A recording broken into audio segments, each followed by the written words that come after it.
Hello fellow book lovers, welcome here. My name's Anna and this is Bluebell and Joe. I am a mama who loves children's books. My daughter also loves books when she's not flushing them down the toilet. Welcome to part 2 of the inclusivity and diversity video. I have some more wonderful books to show you. I'll link part 1 up in the box now. And let's just dive right in. So the first one I'm going to talk about is 10 Little Fingers and 10 Little Toes. And the premise of this book is that no matter where you're from or where you were born, all babies have 10 little fingers and 10 little toes. And it's very sing-songy, very rhymey. Kids squeal with delight when you play with their hands and feet. So it's a great one to cozy up with your little one. Very simple, sweet little pictures. So each time it sort of flip-flops between a baby born here or a baby born there. And despite their differences, as everyone knows, they have 10 little fingers and 10 little toes. So you've got a baby from the town and another who was wrapped in an eiderdown. And then a baby born in the hills and one who suffers from sneezes and chills.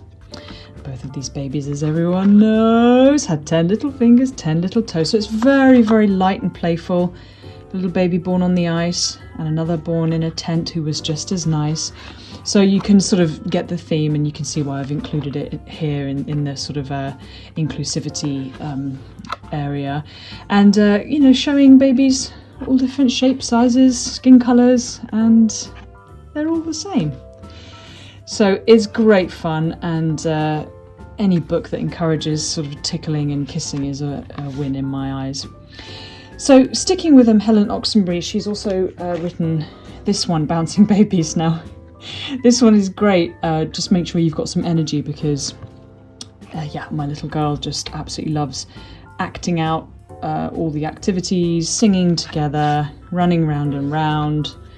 Bouncy, bouncy on the bed, or fall down. I mean, I could literally read the whole book. It's very simple, very sweet, and it's great to sort of get moving if you're willing to, get in there with all the action. And again, very varied in terms of babies with all different skin tones, which I always appreciate. And ultimately, they're just absolutely exhausted with all the frolicking. So hopefully by the time you get to that page, your baby's also pretty conked out. So that's a winner.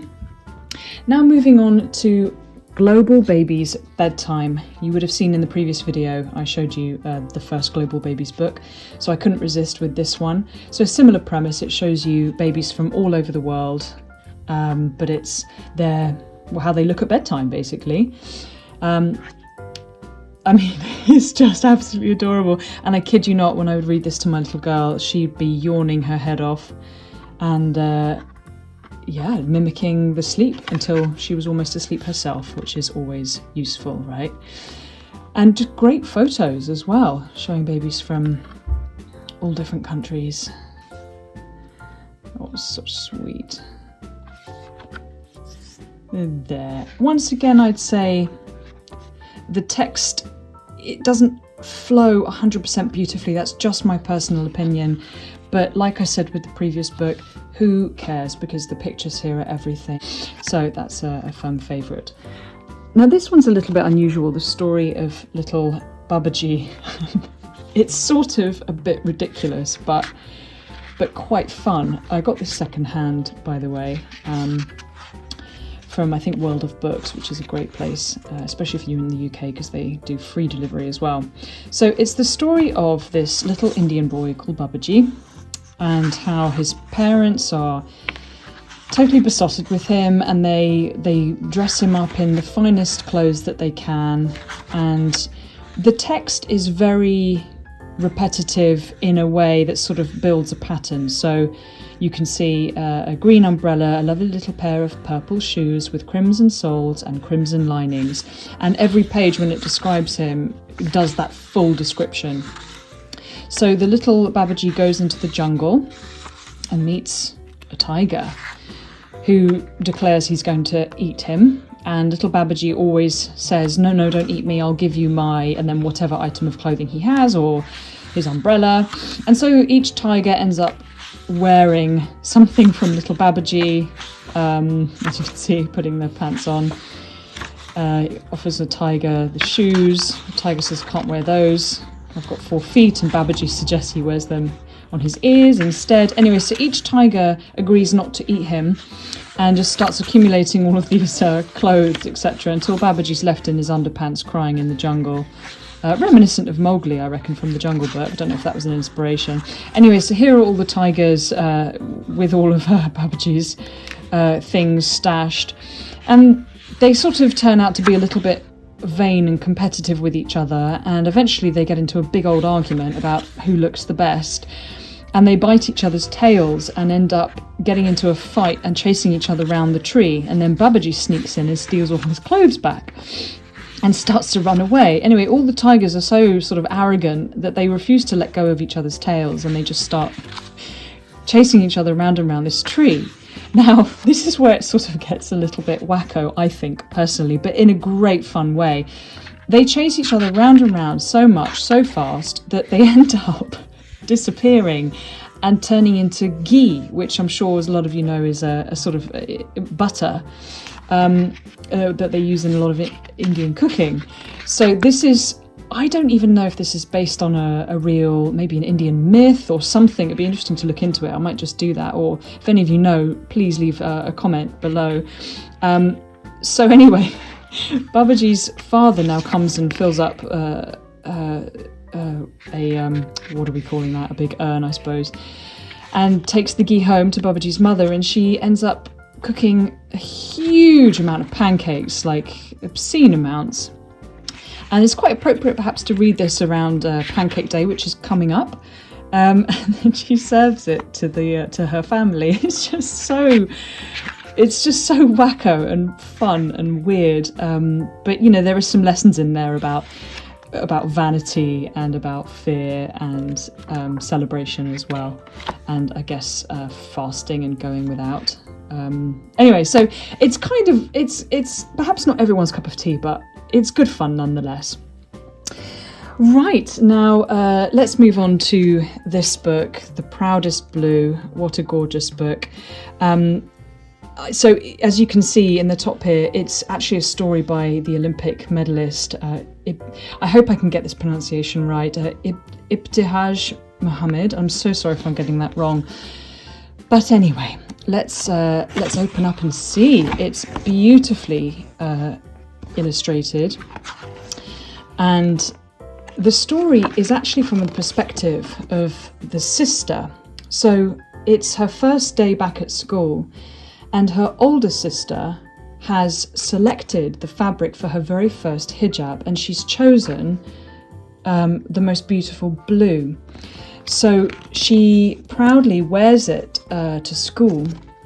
And it doesn't follow the sister wearing the blue hijab. It follows totally the little sister, who just looks up to her big sister so much and is so proud of her. And despite the questions and the whisperings and occasionally the taunting from the other children about her bigger sister, the little sister is just always... She has this sort of... she's in awe, and she thinks her big sister's just absolutely magic, and she always talks about the quality of the colour of the blue, and she can't wait to see her at recess. And see, again, look, you've got this taunting going on, and the big sister just doesn't give a stuff, you know. So the little sister's sort of thinking about, well, what's going to happen when it comes to her turn to wear the hijab, and what does it mean for her and her cultural heritage. So it's just so gorgeous, and I'll be very proud to introduce this book to my daughter. I think she's still a little bit young for it, but she can certainly enjoy the pictures, because, you know, I think that anyone who's from a different culture or of a different faith should be absolutely proud as punch. And there you have the author's note there. So it's a real stunning book, and I'm honoured to have it in my collection. Right. So finally, this is great fun. So this is a book, as you can see, about different homes. Now, it's a mixture of real homes and also fantasy homes as well. And the pictures are just fab. And there's a beautiful link, which I'll show you. So here we have the first home. Home is a house in the country. Seemingly simple enough. Keep an eye on this bird because this bird appears in every single picture in some capacity. Sometimes it's quite obvious where it is, and other times it's just so fun to try and spot it. So you've got different homes in a city, on a pirate ship, in a wigwam. So you can see already we're going all over the world with this. And palaces, underground layers. Can you see the bird? And then we have the old lady who lived in a shoe. So we start sort of going into fantasy land a bit with it. Oh, this is great. So French people live in French homes, duh. And Atlanteans have their homes underwater. Clearly they do. I mean, where else? And then you've got some people live on the road, musicians. This is fun as well. Clean homes, messy homes, tall homes, short homes. Anyway, you get the idea.